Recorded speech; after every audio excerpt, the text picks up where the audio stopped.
Bom dia, prazer muito grande estar nesta manhã de quarta-feira, dia 29 de abril de 2015.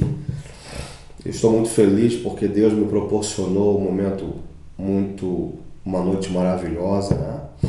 E poder agora estar vivo, abrir os olhos, respirar o ar. Tudo é motivo para agradecer a Deus. Meu pão não tem faltado, minha água não tem faltado. Isso é motivo de agradecer a Deus porque Ele tem cuidado de nós. Bom, eu vim nesta manhã fazer alguns comentários sobre fé e crença, porque tive algumas perguntas de alguns amigos sobre esse assunto, né? E um desses amigos é ateu e a gente ficou preocupado com essa questão de fé e crença. E eu queria fazer esse vídeo para poder esclarecer um pouco algumas dúvidas, né?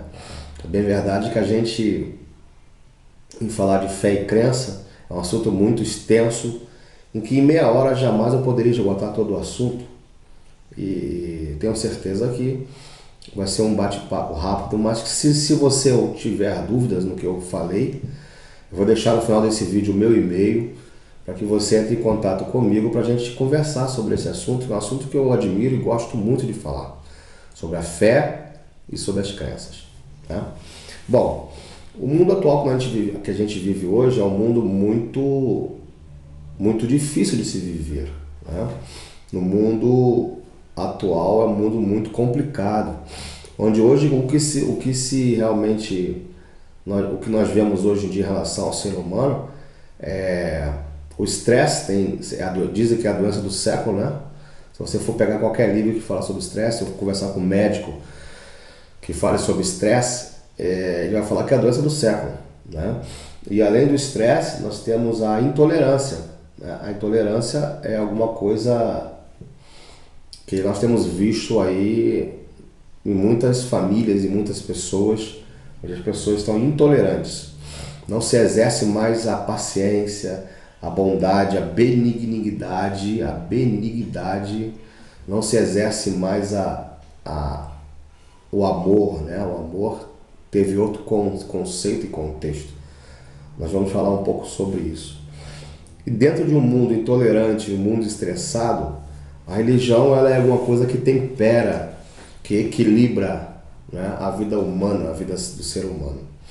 E na verdade a palavra religião ela tem um significado de unir novamente, religar, juntar aquilo que foi um dia separado, né? Então a religião serve para me ligar a Deus, para me ligar, para me orientar, para me nortear a minha vida. E isso é legal, né? Isso é bacana. Então quando você é uma pessoa religiosa, você é uma pessoa, subentende dentro do triângulo da vida, que é o físico, o mental e espiritual, você é uma pessoa equilibrada. Geralmente a pessoa que não tem religião é a pessoa desesperançada, não tem esperança, né? Quando as coisas estão difíceis, quando tudo está ruim, quando você chega ao final do poço, se você não crer em Deus, em alguém que pode te estender a mão, te dar uma segunda chance, você é capaz de fazer loucuras, tipo pegar um revólver e pum, atirar na cabeça, porque você não tem mais esperança. E se você não acredita em Deus, para você acabou.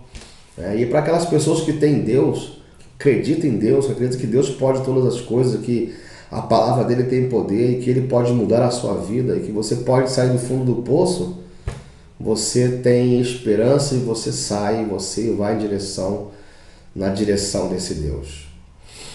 As pessoas que não têm Deus, que não têm uma religião, elas são capazes de pular de um prédio de 10 andares, porque realmente para mim já deu, já acabou, eu não tenho uma chance, e elas começam a se mutilar verbalmente e se matarem porque realmente não há esperança. Eu li um livrinho chamado Quando Tudo Falha, Nem Tudo Está Perdido. Maravilhoso, eu recomendo você. Eu não sei se publica mais, tá?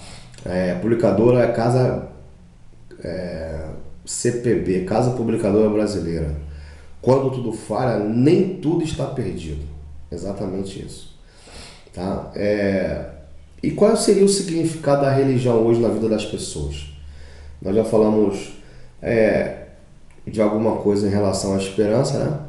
Mas é muito mais além disso. Trazer o ser humano novamente para Deus, né? Trazer o ser humano novamente para o prisma de esperança, de fé, de comunhão com Deus, né? Isso é para os cristãos, tá? Para os cristãos. Mas hoje em dia há duas formas de você acreditar hoje. Duas formas de você acreditar. Ou você, quando se trata da origem do ser humano, quando se trata da origem do ser humano, como fui criado, como eu passei a existir, só existe duas formas de você acreditar. Ou você acredita em teorias humanas, no que Lamarck falou, no que Darwin falou, e desenvolve um neodarwinismo, ou você acredita na Bíblia, que é a regra de fé do cristianismo. Porque só na Bíblia você consegue, na Bíblia, e do lado do evolucionismo, Lamarck, Darwin, que você começa a ver, ou da teoria do Big Bang, né? Em 1948, que surgiu, 1910, então muito recente, só nessas dois polos que você consegue ver a origem do homem. Em outro livro, nenhum lugar nenhum você consegue ver a origem do ser humano.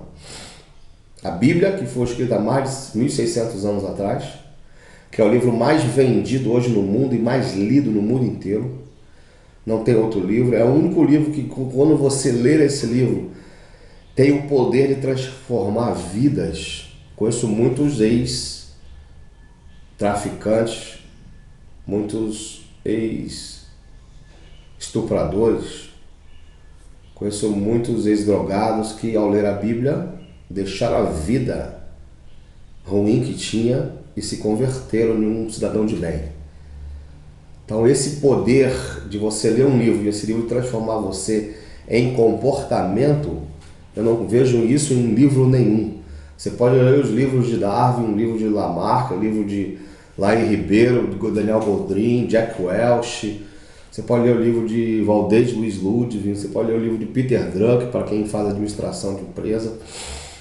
Nenhum livro desse transforma você como a Bíblia transforma o comportamento do ser humano. Que traz paz, que traz perspectiva de uma vida melhor. Então, é indiscutível o poder de transformação da Bíblia na vida do ser humano ao ler esse livro. E eu desafio, né? Eu desafio a um cético, a um ateu, a ler a Bíblia inteira, ler a Bíblia sem o pré-conceito, claro, e buscar entender Deus. E no final dessa leitura eu duvido que não haverá uma transformação de comportamento e de ideias, porque a Bíblia tem realmente esse poder de transformar. Então, como eu havia falado, a Bíblia ela foi escrita há mais de 1600 anos atrás. E hoje ainda é o livro mais vendido. Tão significativo a vinda de Cristo nesse mundo, que o mundo foi dividido em dois períodos, antes de Cristo e depois de Cristo. Então, é histórico, não estou falando de Bíblia agora, estou falando de história. Jesus, no primeiro momento da sua vida, esteve aqui nesse planeta Terra, lá em Jerusalém. Nasceu Jesus na Judéia, né? Depois foi criado em Nazaré. E a Bíblia conta essa história. Se você vai para a história do planeta Terra, você vai encontrar a vida de Cristo. Foi tão significativa a vinda dele aqui neste planeta, que o planeta, a época do planeta foi dividida em dois períodos, antes de Cristo e depois de Cristo. Uma matéria da Bíblia Sagrada. E tem N matérias, N acontecimentos que aconteceram que a Bíblia relata, que é história, que a história comprova através dos estudos, né? Dos estudos arqueológicos, etc, etc. Muito bem. Na teoria humana, nas teorias de Lamarck, nas teorias de Darwin, eles pregam que o homem veio de um primata, do macaco, e no primeiro momento veio do Pilotecus, né? Pilopithecus, né? Era um animal, um primata, que realmente se parece muito com o esqueleto humano, né? É um animal muito parecido com o esqueleto humano. E esse Pilopithecus teve 18 fases, né? Na nona fase passou a ser o Homo sapiens, perdão, o Homo erecto, que ele se estava curvado e levantou, né? O Homo erecto. Na 13ª fase, o homem de Nortendal, a gente conhece na escola, na faculdade, estudei sobre isso, onde eu fiz muitas perguntas para o meu professor em relação a isso, que não foram convincentes, não há uma origem confiável para falar sobre isso, e foi assunto de muita polêmica nessas discussões ao longo dos anos em relação a evolucionismo e criacionismo. Acharam um dente de um bicho, desse dente criaram um ser, como o ser humano é criativo, né? Desse dente criaram um ser, e aí deram o nome de Homem de Nortendal. E aí dois alunos da faculdade, depois de algum tempo, na faculdade na Alemanha, descobriram que aquele dente era um dente de um porco, né? Então isso vem ocorrendo aí de uma situação meio complicada. E 15ª fase foi o Homo sapiens, né? Onde a gente conhece aí o homem todo ereto, o homem das cavernas. Fora em falar sobre a teoria do Big Bang, que foi uma teoria desenvolvida por um canadense estadunidense, né? Que ele se tornou foi morar nos Estados Unidos e desenvolveu essa teoria do Big Bang, falado e pregado desde 1910, 1948, já começou a explodir essa notícia do Big Bang, dizendo que tudo que existe veio de uma explosão cósmica que deu origem aos mundos, aos planetas, às galáxias. Uma teoria realmente sem pé, sem cabeça, que as pessoas aí começam a questionar sobre Deus. As pessoas não acreditam em Deus, né? Então a pergunta dentro da circunstância é: quantos caminhos há? Por que as pessoas buscam a religião? Por que as pessoas não acreditam em Deus? Todas as religiões levam a Deus, todas as religiões falam de Deus, né? Então essa é uma pergunta que muita gente me pergunta. E aí eu fiquei pensando e analisando e cheguei à seguinte conclusão. A pergunta que eu me fiz há muitos anos atrás. Tinha 16 anos e eu tive uma crise existencial. E nessa crise existencial eu comecei a pesquisar muito sobre a Bíblia, sobre a história, né? Meus pais, eu nasci num lar cristão e fui educado em um lar cristão. Então os valores que eu tenho hoje, aprendi dos meus pais cristãos, e agradeço muito pelo que eles inseriram no meu DNA de caráter. E me fizeram um homem de bem, né? E eu procuro fazer isso com meu filho. Meu filho, ele tem 15 anos. E a gente conversa muito sobre isso.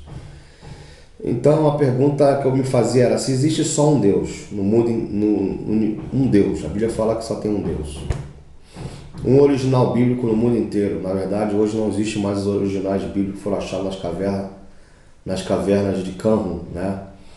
Mas existem as compilações fiéis dos originais. E essas compilações foi o que deu início a traduções, mais de 200.000 traduções, línguas e idiomas no mundo inteiro. Se existe só um original, um Deus, por que tem tantas religiões? No Brasil você tem mais de 3.000 religiões. Na verdade, se a Bíblia é a única e um Deus, só deveria haver uma religião. Por que tantas religiões? É bem verdade que a gente sabe que tem muito fins lucrativos, negócio em função da religião. Tem muita gente que estuda um pouquinho a Bíblia e se denomina pastor, não fez um curso de pastor, não fez um seminário, não se aprofundou na palavra de Deus, nunca estudou grego, nunca estudou aramaico, nem o hebraico, que são as línguas originais da Bíblia. Então pega a letra da Bíblia crua, nua e crua, não parte de um princípio exegético nem de hermenêutico, que são as duas ferramentas para se interpretar hoje a Bíblia, e cria um montão de doutrinas fora de um contexto bíblico.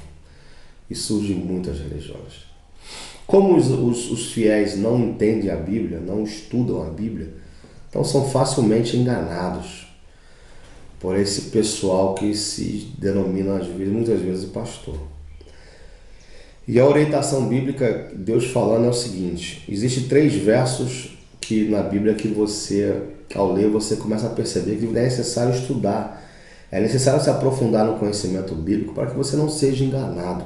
Mateus 24, no livro de Mateus, capítulo 24, diz que Satanás, o inimigo, o mal, se possível, enganaria os próprios escolhidos. As pessoas que são cristãs, que estudam a Bíblia, se possível, seriam enganados. Por quê? Porque não estudam a Bíblia. Então, em Oséias, Deus fala assim, no livro de Oséias, Deus escrevendo, o escritor usado por Deus escreveu assim: o meu povo perece por falta de conhecimento, né? No livro, nos evangelhos, Deus falando, errais em não conheceis as Escrituras. São João 5, versículo 39 diz: examinai as Escrituras, porque julgaste nela a vida eterna. Então eu preciso não ler. Ler é diferente de examinar. Ler tudo seria um jornal, seria uma revista. A Bíblia não. A Bíblia não é livro para ser lido, a Bíblia é livro para ser estudado. Porque há um poder especial na Bíblia. Ok? Então, ao estudar a Bíblia, eu cheguei às seguintes conclusões. Se existe só um Deus e um só original bíblico, por que tem muitas religiões? E eu cheguei à seguinte conclusão. Você abre a Bíblia num capítulo e livro e lá está escrito assim, branco. Ok? B-R-A-N-C-O. Está escrito branco. E você fecha a Bíblia e você fala assim, realmente está escrito branco, mas o sangue de Jesus era vermelho. Aí nasce a igreja do vermelho, mas não está escrito vermelho, está escrito branco. Abre outra Bíblia, abre o mesmo verso, diz branco, fecha a Bíblia e diz assim, realmente está escrito branco, mas o manto de Jesus é azul. E aí nasce a igreja do azul, mas não está escrito azul, está escrito branco. Vem outro, abre a Bíblia, o mesmo texto, está escrito branco. Ok, realmente, mas o Calvário, a cruz de Jesus, era marrom. E nasce a igreja do marrom. Percebeu? Então, não é o que a Bíblia diz para mim, é o que eu acho que tem que ser? Não. Não é assim que funciona na Bíblia, ok? Então, é o que a Bíblia, se a Bíblia disse branco, não posso tirar nem um J, nem um tio. Apocalipse capítulo 22, 18, 19, diz assim: aquele que tirar alguma palavra desse livro, eu tirarei a sua parte da árvore da vida.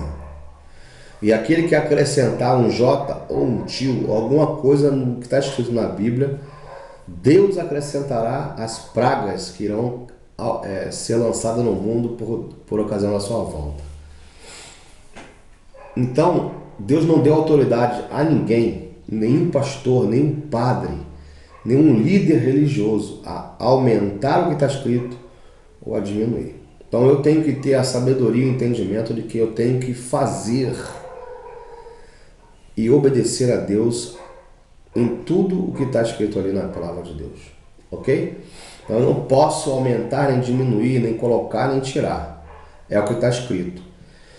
Ah, Joel, eu tenho boa intenção. Não, a boa intenção, o inferno também tem muita gente que teve boa intenção. Tá? A boa intenção só é válida quando ela